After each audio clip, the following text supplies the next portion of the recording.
the amount of energy that you supply reactants to react. क्या होता है जो आप एनर्जी सप्लाई करते हो रिएक्ट करने के लिए, या आप कहते हो एक्टिवेशन वो एनर्जी है जो रिएक्टेंट्स को थ्रेशोल्ड पॉइंट पे पहुंचने के लिए, वो एनर्जी जो रिएक्टेंट्स को थ्रेशोल्ड पे पहुंचने के लिए जो आप एनर्जी देते हो वो एक्टिवेशन एनर्जी होता है। एक्टिवेशन एनर्जी किसके इक्वल है? Equal to threshold energy minus average energy. मतलब जो इंटरनल एनर्जी है और थ्रेशोल्ड एनर्जी है, इनके बीच में जो गैप है वो होता है एक्टिवेशन एनर्जी। अगर इसको मैं ग्राफ से यहाँ बना लूँ, ये फर्स्ट करो ग्राफ है, ये ग्राफ है, ये जो आपके रिएक्टेंट ए बी हैं, ये इनकी अपनी एनर्जी है, इसको हम कहते हैं एनर्जी कौन सा है? ये एवरेज एनर्जी है, एनर्जी एवरेज है। और इन ए और बी को रिएक्ट कहाँ करना है? ये पॉइंट है, इसको हम कहेंगे थ्रेशोल्ड एनर्जी, ये पॉइंट थ्रेशोल्ड है। मतलब अब ये जो है वो इंटरनल एनर्जी है, ये थ्रेशोल्ड है जहाँ एक्टिवेटेड कम्प्लेक्स या मॉलिक्यूल्स रिएक्ट करेंगे। अब हमें क्या करना है? थ्रेशोल्ड और एवरेज के बीच में जो गैप है, मतलब आपको ये एक्स्ट्रा एनर्जी बाहर से देना पड़ेगा, आपको जो ये एक्स्ट्रा एनर्जी बाहर से देना पड़ेगा, तो हम कहेंगे थ्रेशोल्ड एनर्जी और एवरेज एनर्जी में जो डिफरेंस है that is called activation energy. मतलब मॉलिक्यूल्स में अपना एवरेज एनर्जी है, उसको थ्रेशोल्ड पहुंचाने की, थ्रेशोल्ड तक पहुंचाने के लिए आप एक्स्ट्रा एनर्जी देते हो, that is called activation energy. तो एक्टिवेशन एनर्जी क्या होता है? Threshold energy, threshold energy, difference between threshold energy and average energy. अब जो एक्टिवेशन एनर्जी है वो क्या होता है? It is a minimum amount of energy supplied to start the reaction. क्योंकि ये मॉलिक्यूल्स में एनर्जी कम है, आप इसको यहाँ तक पहुँचाने के लिए आप जो एक्स्ट्रा एनर्जी दोगे, इसी को हम कहेंगे एक्टिवेशन एनर्जी। तो एक्टिवेशन एनर्जी क्या होता है? एनर्जी सप्लाइड टू मेक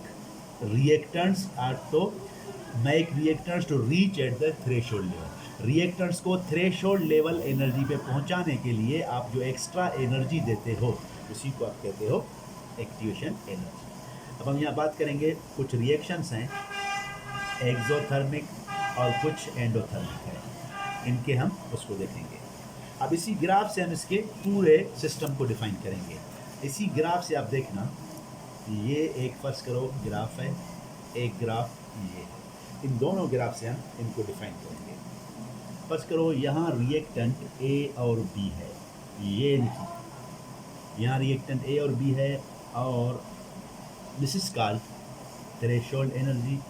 और ये जो है वो, ये क्या है? ये प्रोडक्ट है, एक ये है और दूसरा रिएक्टेंट ए और बी ये है, और यहाँ जो है वो ये इसका थ्रेशोल्ड है और दिस इज द प्रोडक्ट। अब इसी के बेस पे आप देखो इसकी, ये जो है वो, ये जो एनर्जी है वो, ये वाला, ये क्या है? ये रिएक्टेंट्स की एनर्जी है, इसको हम कहेंगे E1 यानी इनिशियल एनर्जी। और ये प्रोडक्ट्स की एनर्जी है, ये रिएक्टेंट्स की एनर्जी है, ये है E1। और ये प्रोडक्ट्स की एनर्जी है, देखो जैसे ये वाला गैप क्या है? प्रोडक्ट्स का है, इसको हम कहेंगे E2 या E फाइनल। अब यहाँ देखो, रिएक्टेंट्स और प्रोडक्ट्स में किसकी एनर्जी ज़्यादा है? प्रोडक्ट्स देखो ऊपर है, मतलब देखो रिएक्टेंट की एनर्जी ये है, ये प्रोडक्ट्स की है, तो हम कहेंगे यहाँ इसमें प्रोडक्ट्स की एनर्जी ज़्यादा है, रिएक्टेंट्स की कम है। और ये जो पॉइंट है, कहाँ से? इस पॉइंट से, इसी पॉइंट से, और इस पॉइंट से इधर तक, ये क्या है? पूरा यहाँ तक एक्टिवेशन एनर्जी है, क्योंकि ये एवरेज एनर्जी है और ये थ्रेशोल्ड, ये एक्टिवेशन एनर्जी। अब इसमें आप, ये रिएक्शन कौन सा है? This is called endothermic. Endothermic क्या होता है? एंडोथर्मिक क्या होता है? रिएक्टेंट्स में देखो एनर्जी क्या है? रिएक्टेंट्स में E1 क्या है? कम में ज़्यादा है? E1 is less than E2। देखो E1 जो है वो इनिशियल एनर्जी यानी रिएक्टेंट की एनर्जी प्रोडक्ट से क्या है? कम है। तो हम कहेंगे एंडोथर्मिक रिएक्शन में रिएक्टेंट्स की एनर्जी क्या होती है? कम होती है, और प्रोडक्ट्स की एनर्जी क्या होती है? ज़्यादा होती है। एक चीज़, जिसमें एनर्जी ज़्यादा होगा वो स्टेबल होगा, अनस्टेबल होगा। जिसमें एनर्जी ज़्यादा वो अनस्टेबल होगा, तो हम कहेंगे एंडोथर्मिक में रिएक्टेंट्स की एनर्जी लो होता है, प्रोडक्ट्स ज़्यादा होता है। हम कह सकते हैं एंडोथर्मिक रिएक्शंस में रिएक्टेंट्स स्टेबल होते हैं और प्रोडक्ट्स क्या होते हैं, अनस्टेबल होते हैं। एक ये चीज़ ये आ गया इस पे आ जाओ। अब देखो ये जो थ्रेशोल्ड के और ए बी के बीच में जो एनर्जी है ये एक्टिव, आपने इतना इसको सप्लाई किया, इतना आपने एक्टिवेशन एनर्जी दे दिया इसको। यहाँ देखो ये रिएक्टेंट्स की एनर्जी ये क्या है, E1 है, और ये प्रोडक्ट्स की एनर्जी क्या है, दिस इज कॉल्ड E2। अब देखो यहाँ से आप देखो ये वाला, तो यहाँ से आप गैप देखो, ये गैप देखो एनर्जी गैप, और ये एनर्जी गैप देखो। तो इस रिएक्शन में आप क्या कहोगे, E1 की एनर्जी क्या है, ग्रेटर देन E2। E1 की एनर्जी यानी रिएक्टेंट्स की एनर्जी क्या है, ज़्यादा है, और प्रोडक्ट्स की एनर्जी क्या है, कम है। जब रिएक्टेंट्स की एनर्जी ज़्यादा है तो थ्रेशोल्ड तक पहुंचने के लिए आप उसको एक्टिवेशन क्या देना पड़ेगा, कम देना पड़ेगा। और ये इसकी यहाँ से यहाँ तक क्या है इसकी, ये इसकी एक्टिवेशन एनर्जी EA है।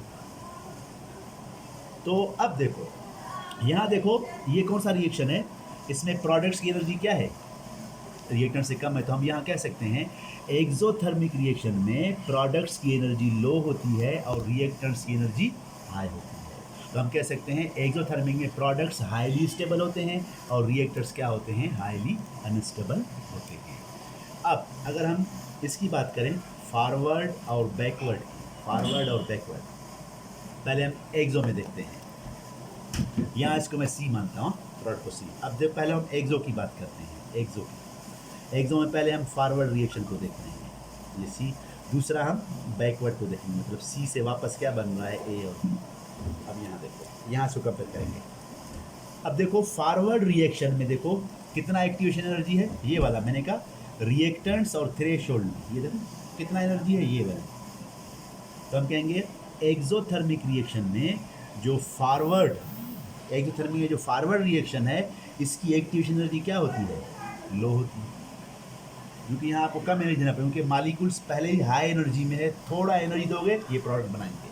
अब इसी को मैं बैकवर्ड में ले रहा हूँ, यहाँ देखो प्रोडक्ट्स की एनर्जी क्या है, कम है, तो अब ये रिएक्टेंट है प्रोडक्ट। अब इसको अब देखो अगर आप इसको इसमें कन्वर्ट करना होगा तो आपकी कितना आपको एक्टिवेशन देना पड़ेगा, यहाँ से लेकर और यहाँ तक, मतलब ये इतना एक्टिवेशन। तो हम कहेंगे एक्सोथर्मिक में फॉरवर्ड रिएक्शन में एक्टिवेशन एनर्जी क्या इतना है, और एक्सोथर्मिक में रिवर्स रिएक्शन में एक्टिवेशन क्या होगा, ज़्यादा होगा।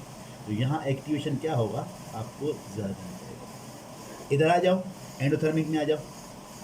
एंडोथर्मिक में देखो वही लिख रहा हूँ, इसको मैं C कर रहा हूँ या P कर रहा हूँ, A B ये क्या बना रहा है, फर्स्ट करो P बना रहा है, और P से वापस मैं क्या बना रहा हूँ, AB। अब यहाँ देखो एंडोथर्मिक में रिएक्टेंट्स की एनर्जी कम होती है ना, प्रोडक्ट्स की क्या होती है, ज़्यादा होती है।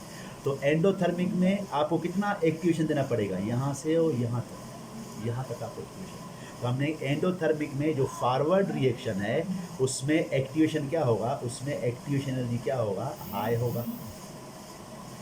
अब एंडोथर्मिक रिवर्स आ जाओ, अगर मैं एंडोथर्मिक में रिवर्स में आ जाऊँगा तो देखो प्रोडक्ट्स में पहले ही एनर्जी ज़्यादा है, तो यहाँ देखो अगर मैं इसको इसमें कन्वर्ट करा रहा हूँ तो मुझे कितना देना पड़ेगा एक्टिवेशन, यहाँ से यहाँ तक। अब देखो एक ये है एक ये है, तो एक्टिवेशन कहाँ कम है, यहाँ, तो ये फास्ट होगा, यहाँ एक्टिवेशन कम होगा, वहाँ रिएक्शन फास्ट होगा। तो अब कहेंगे अगर इसका बैकवर्ड एंडोथर्मिक जो बैकवर्ड रिएक्शन है वो फास्ट होता है क्योंकि उसका एक्टिवेशन एनर्जी क्या होता है, लो होता है। एंडोथर्मिक में जो रिवर्स रिएक्शन है वो फास्ट होता है क्योंकि उसका एक्टिवेशन एनर्जी कम होता है। एंडोथर्मिक में फॉरवर्ड रिएक्शन क्या होता है, स्लो होता है क्योंकि उसकी एक्टिवेशन क्या होती है, ज़्यादा होती है। एक्सो में उलट है, एक्सोथर्मिक में जो फॉरवर्ड रिएक्शन है उसकी इतनी एनर्जी है, मतलब एक्टिवेशन मतलब कम है ना, तो रिएक्शन फास्ट होगा। तो हम कहेंगे एक्सोथर्मिक रिएक्शन में फॉरवर्ड रिएक्शन फास्ट होता है क्योंकि इसकी एक्टिवेशन कम होती है, लेकिन एक्सोथर्मिक में जो रिवर्स रिएक्शन है उसकी कितनी होगी एक्टिवेशन, इतनी। तो एक्सोथर्मिक में जो रिवर्स रिएक्शन है वो स्लो है क्योंकि उसकी एक्टिवेशन ज़्यादा है।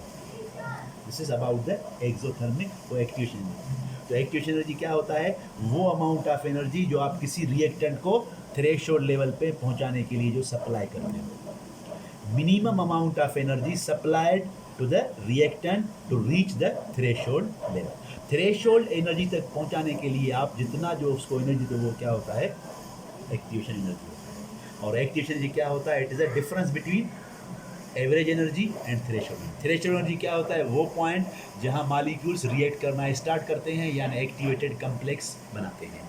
तो थ्रेशोल्ड एनर्जी को हम क्या कहेंगे, थ्रेशोल्ड एनर्जी क्या होता है, इज इक्वल एवरेज एनर्जी, जो एवरेज एनर्जी है प्लस एक्टिवेशन एनर्जी। ओके, ये एवरेज एनर्जी है और ये क्या है, एक्टिवेशन है। ये देखो, ये एवरेज है रिएक्टेंट्स की है और ये क्या है, थ्रेशोल्ड एक्टिवेशन है। इन दोनों को जब मिलाएंगे तो ये आ जाएगा ना, तो हम कहेंगे थ्रेशोल्ड एनर्जी क्या होता है, एवरेज एनर्जी और एक्टिवेशन एनर्जी को जब प्लस करेंगे तो थ्रेशोल्ड होगा। और एक्टिवेशन क्या होता है, जब हम थ्रेशोल्ड एनर्जी से क्या करेंगे, माइनस एवरेज एनर्जी। तो हमें, क्योंकि ये एवरेज है, ये थ्रेश है। अब एवरेज और थ्रेश को जब हम क्या करेंगे, माइनस करेंगे तो क्या बचेगा, एक्टिवेशन एनर्जी। जितना एक्टिवेशन एनर्जी ज़्यादा होगा, रिएक्शन क्या होगा, स्लो होगा। Reaction occurs in presence of catalyst. Catalysis के प्रेजेंस में जो रिएक्शन होता है उसको हम कहते हैं कैटालिसिस।